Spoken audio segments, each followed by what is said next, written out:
So, chapter 2.1.7 is all about tensor products. And this is something that you usually don't get in a first course in linear algebra, or frankly, even in a first course in quantum mechanics, even though it's sort of underpinning a lot of what's going on in quantum mechanics. So this is a very important thing to master. The sooner you master this, the better you'll be in this course. So I want to draw an analogy with you. So roughly you should think about this as a way of combining vector spaces. A way of combining vector spaces to make a larger vector space. Okay?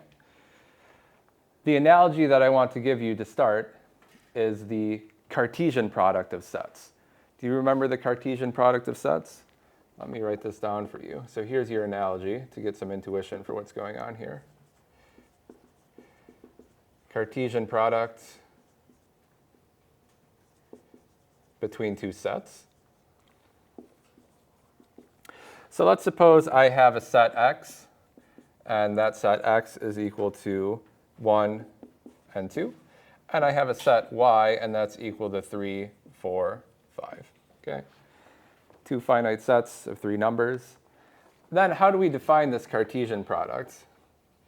The Cartesian product, which we write as just an x times y, x Cartesian product y, is equal to another set. It's going to be a larger set. We're going to form pairs of elements. So I single out the first element in x, and then in a sense, I loop through all the elements of y, and then I form all the elements I can from that. So I would get 1 comma 3 as the first element. And then I would get 1 comma 4, and then I would get 1 comma 5. Okay? And then I would just continue through all the elements of x and keep doing that. For any computer scientists, programmers in the room, nested for loop is all we're doing here. So that would be the first set of elements, and then I would get 2 comma 3, 2 comma 4, and 2 comma 5. So this is a way of taking two sets and making a larger set out of it. You'll notice that if I use the notation of these vertical bars to indicate the cardinality of the sets, that is to say how many elements are in the set for finite sets, this is equal to 2. This is equal to 3, of course. And what's the cardinality of x times y going to be? It's just going to be the product of the two, x times y, which of course here we see it's 6. Okay? So the number of elements in the set is growing multiplicatively in the cardinality of the two sets that we're building it out of. Completely analogous for tensor products. We're just going to do it with vector spaces now. Okay? So how does that work? All I'm going to do is put kets around this thing. Okay? We're going to take products, essentially Cartesian products, of bases of vector spaces. Okay? So let's see how that works now. So it would be the same example. Let's just suppose that V is a vector space, which is equal to the span. Here's where I like ket notation, because I could put anything inside a ket. Let's indicate the first basis vector as ket1, and the second basis vector as ket2. Okay? Let's have another vector space W being equal to the span. So this is going to be my basis of ket3, ket4, and ket5. Okay? Now you probably know how I'm going to define the tensor product for you. The only thing is going to be a new symbol. I'm going to take V tensor W. V tensor W. We use the symbol of times with a circle around it to indicate the tensor product. So V tensor W. And hopefully you'll be able to write down the definition yourself. This would be the span of 1 tensor product 3. Okay, so I take the tensor product of basis elements. And I'm going to keep doing that, 1 tensor 4 and then 1 tensor 5. 1 tensor 4, 1 tensor 5. And now I I've finished with all the first basis elements of V, so I go on to the second one. And now you see what we have, 2 tensor 3, 2 tensor 4, and 2 tensor 5. Okay.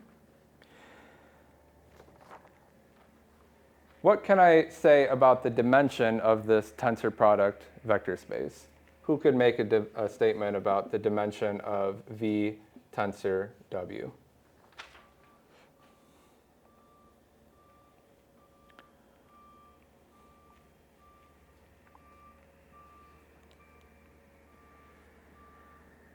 Anyone?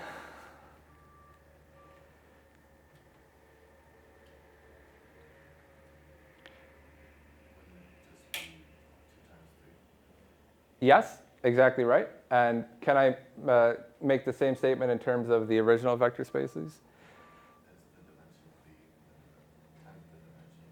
Exactly right. Dimension of V times the dimension of W. This one's important enough for me to stand awkwardly for long enough for someone to answer. So you've just discovered a very important fact about the tensor product.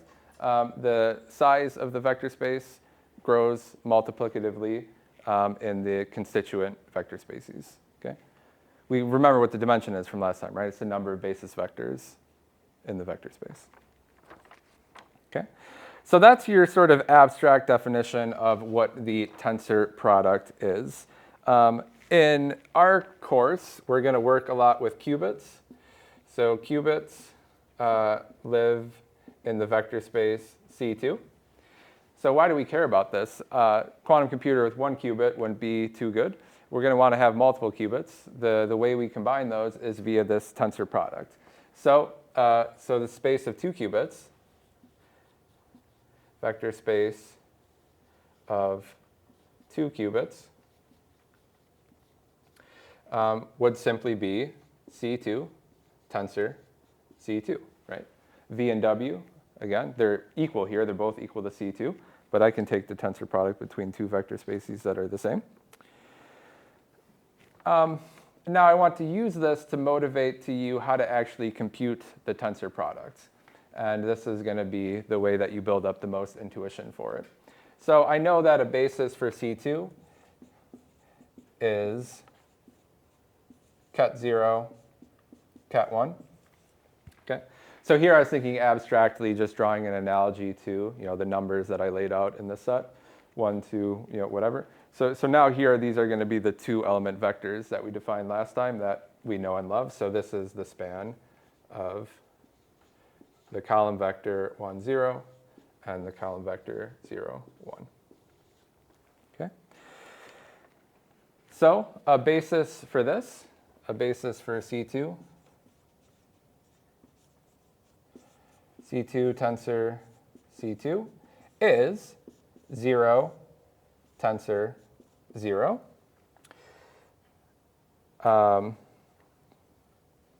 0 tensor 1, 1 tensor 0, and 1 tensor 1.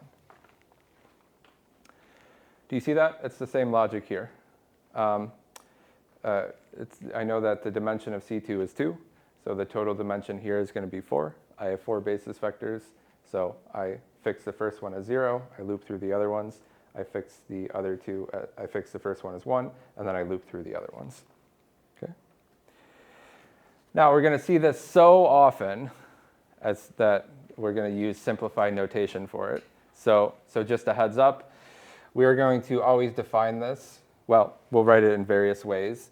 We'll see it so often that sometimes we'll just omit the tensor product with the implicit understanding that it's there. So just to save us a little bit of writing. And furthermore, we'll also simplify. That's easier. I don't have to write the tensor product symbol, but still writing 2 kets. Quantum information scientists are very lazy. So I'll often just write 1 ket and put 2 zeros inside of it. So this is all equivalent notation. The same will be true for the rest of them.